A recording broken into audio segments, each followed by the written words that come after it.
All right, on this episode of Bout's Talking Bouts, very excited to be talking with an individual who competes at Unified MMA 54, which all goes down on December the 15th, and a very intriguing lightweight matchup that has been in the making for quite a while as Craig Shintani and Tom O'Connor test skills, and great having Tom back on the show. How's your day going there so far, Tom? Yeah, good day so far. Thanks for having me on the show.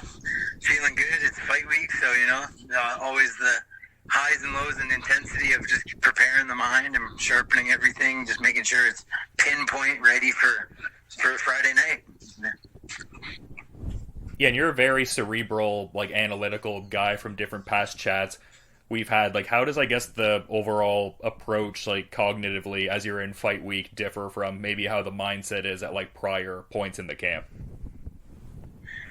Yeah, just, making sure that you go through the camp and now even trying to be more active and keeping my body feeling 100% at all times. Any injuries, being able to adapt to them. So it's just now the little adjustments of making sure, 6 weeks out is very different from 4 weeks out, very different from 2 weeks out, very different from now.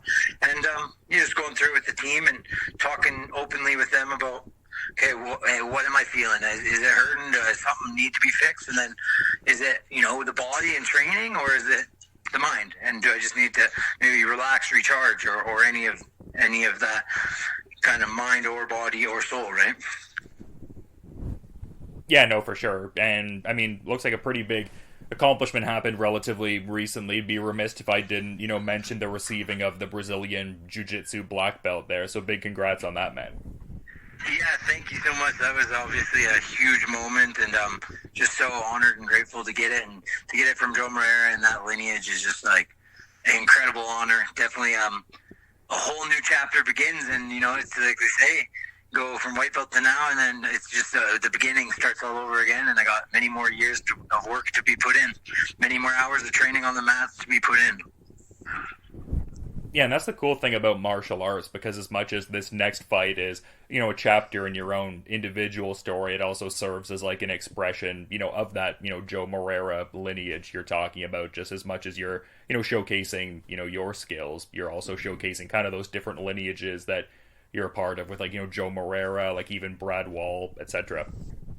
Absolutely. It's one of the greatest things about martial arts. And, there's these things that are expressions of being a human, I think, and it's like music, dance, fighting. All of these things are really deeply rooted in being human in the first place, and I think it's why all of us connect to these things so well, sports and community. And so that is one of the things I right away loved and connected to when I very first started training martial arts, because I always played team sports. So it's such a big thing, and being on a good team, a winning team with a good mentality, a good coach, a good leader, that just makes you want to play harder, do better. And martial arts, it's just like that. Times 10 is like someone who's passed on their knowledge of fighting to you, and their ideas and their concepts and the way they think about fighting, and in the mat, in the gym and outside of the gym, how to be that better version of yourself. And it's such a cool thing to be under that lineage. I respect Joe Moreira, Anderson Goncalves, my coaches Brad Wall and Charari so much. So yeah, as you get a little bit of evolution and recognition and level up to a black belt, it's just a great honor, and just continues to motivate you to keep pushing harder and inspiring more. Yeah, and the story of this upcoming fight is quite intriguing, because I did touch on it a bit in the introduction, but Craig Shintani is somebody that, you guys have been aligned a few times at this point, a couple XFFC attempts, and then also specifically under the Unified MMA banner as well towards the end of 2021 there. So, when, I guess, this came your way for this next one, because you were initially supposed to be fighting Ramil Kamilov, so, I guess, what were the thoughts when the name Shintani came your way? Because, like I said, there is definitely a bit of a backstory to it.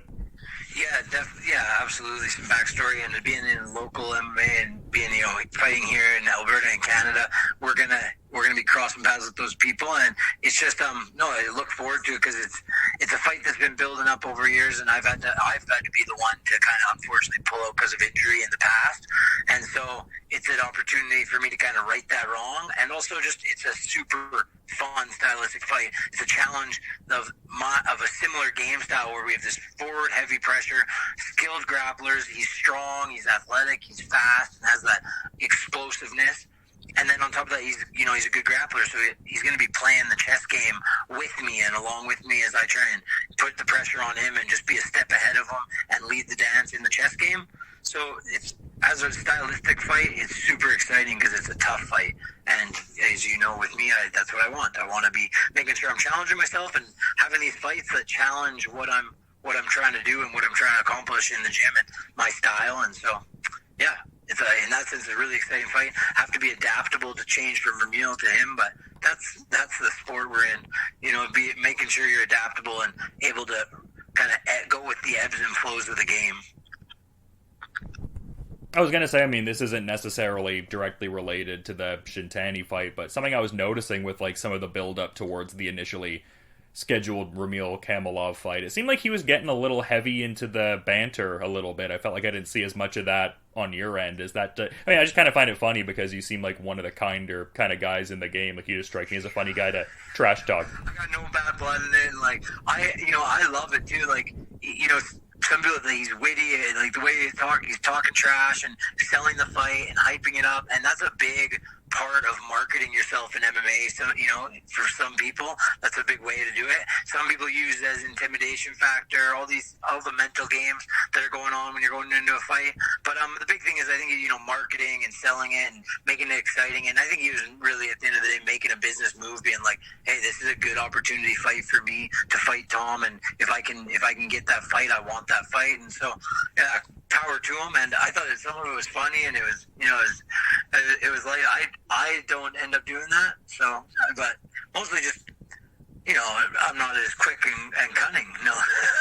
But I just like to respect my opponents, and it takes two to tango. And one of my big role models in MMA was George St. Pierre, always has been and still is. And the way he carries himself and tries to have this respect for his opponent in that way, and I got nothing wrong with other people doing it, but for me, I want them to be the best version of themselves on fight night against me, and I want to overcome that and prove to myself that I'm at the level that I believe I am.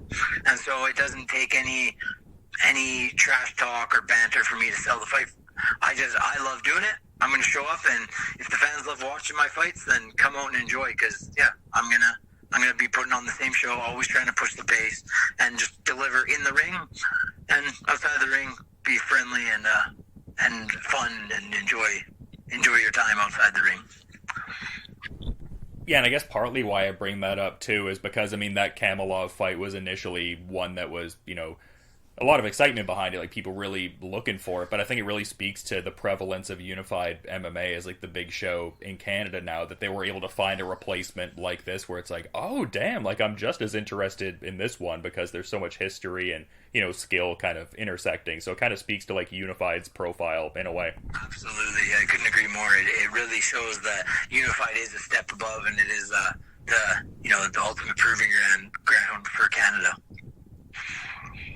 And I saw they did have a post a bit ago, and I mean, it's one that I agree with as well, especially considering the current climate. Like the post rather from Unified's Instagram account was talking about how you're like right there, like one big win away from potentially, signing with the UFC or, something of, that sort of caliber. Like, yeah, absolutely. And the talk, that's always the talk. And, in any sport, as you're leveling up, it's, what are the next big things and talks like that. But the main thing is you can't look past the goal at hand. And, Craig is not going to be an easy fight. And it's going to be a war, and I'm prepared for a war on Friday night. So I can't look past that. But I'm always training to just make sure I'm improving. And those opportunities come as you level up anyways. So, yeah, I mean, I like people talking about it. I want people to talk about it as much as possible and keep, spreading good things and saying good things and promoting. And so that it's a very good thing. But for me, it's a tunnel vision type focus. And Friday night, I have to put everything I have, every ounce of my being in the cage to come away with a good victory and showcase the skills that I've been working on. So yeah, tunnel vision on Friday night. Yeah, no doubt. And like anytime we talk about fighting, you always come across like that, like squarely focused on the immediate defined task. But I guess partly why I brought it up, I think it speaks to the mental training that I was kind of alluding to earlier, because I feel like for a lot of people, if there's even that like peripheral awareness of like, oh, maybe you get a UFC opportunity after this, I feel like that would dominate a meaningful amount of their headspace. Like, is that something, like, are you just like that fluidly locked in on your next given task, or is there like a very, I guess, like conscious effort to like subvert those thoughts and be like squarely focused on the task? Like, how much, I guess, does your mental training play into this dynamic and all? Yeah, I think it's a couple things. It's, surrounded with good people in the sense that, keep you humble and keep you hungry and just in the pursuit of making sure I'm getting better and not anyone pushing me down by any means, but just making sure, hey, like, we're putting in work for a reason here, and the biggest show that's what you want to be a part of. But at the end of the day, are you getting better? And that's what we're doing.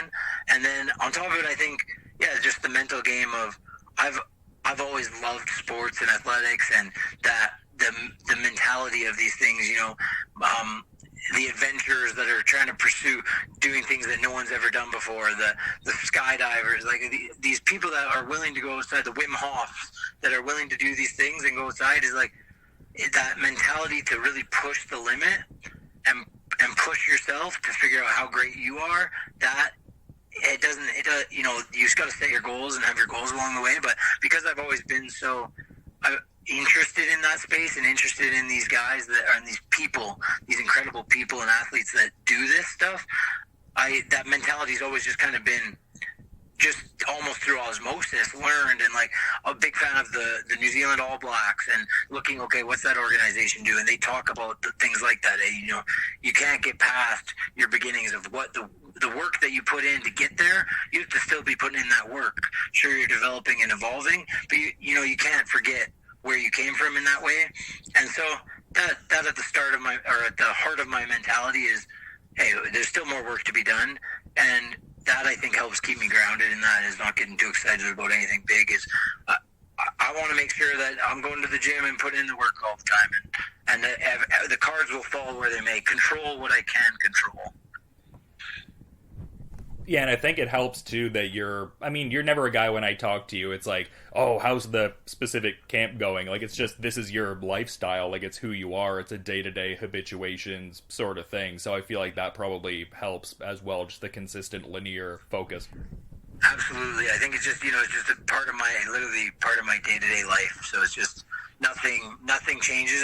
Of course, there is these goals and these priorities and these tasks that I want to make sure I'm getting ahead on, but, yeah, it's a everyday life. Breathe it, eat it, sleep, 24/7. Man, it's just such an interesting fight style you have, because I feel like a lot of the times we talk to, it's kind of in line with like being squarely focused on the task and not overlooking things. But I mean, you do have a demonstrable streak of, getting these finishes, but they just seem to like organically manifest in the fight. Like, obviously it's through strength of your own effort, but it seems like kind of an interesting combination of that like frenetic, like forward, unwavering pace, but done like very purposefully and with a certain sense of patience, not like rushing for the finish. Is that just like an innate part of, I guess, your temperament and your mindset, or have like the key people that are around you that we've been talking about, like, are they people that have played a key part in really honing that for you, or is that just a natural kind of thing that, I guess, like ferocity coupled with like the composure to, I guess, not overreach, if that makes sense? Yeah, no, absolutely makes sense, and thank you for saying that. I appreciate the words about the style, but yeah, I think it's a combination of both. I think they're inversely related. It's yin and yang. Is like, I am built up on my foundation of the experience that I've had with the team I've had, and they've helped kind of made me who I am today. And then the same in reverse, we're kind of constantly building what my style is and talking to my coaches and like what I want to accomplish, what moves, what techniques, what style do I connect with, and then building on that. And I think that they just, go hand in hand, is the type of person that I am and the mentality and philosophy I have towards life just kind of fits that style of fighting, which is what makes fighting so exciting, really, is, you got someone that's really flashy and exciting. Not always, but they're often flashy and exciting in life as well, right? And I like to just be strong-headed, forward, stubborn almost, I'm just going to bulldoze forward, and that's kind of the way I attack life as well. So it's funny how it ends up being my fighting style a bit as well. Yeah, no, I mean, it's tremendously exciting, and kind of like going back to what we were talking about before with like the trash talk or sometimes lack thereof. I feel like you're definitely one of those guys where it's like your fighting style definitely, speaks the volumes and really sells it. So, I mean, yeah, definitely like one of those guys where you do your big talking in the cage. And I mean, I think that contrast is kind of fun too. I mean, I do like guys in the sport who are kind of like a Wonder Boy Thompson sort of type, or Sage Northcutt, like a guy who's just like super casual but like very skilled. Absolutely, yeah.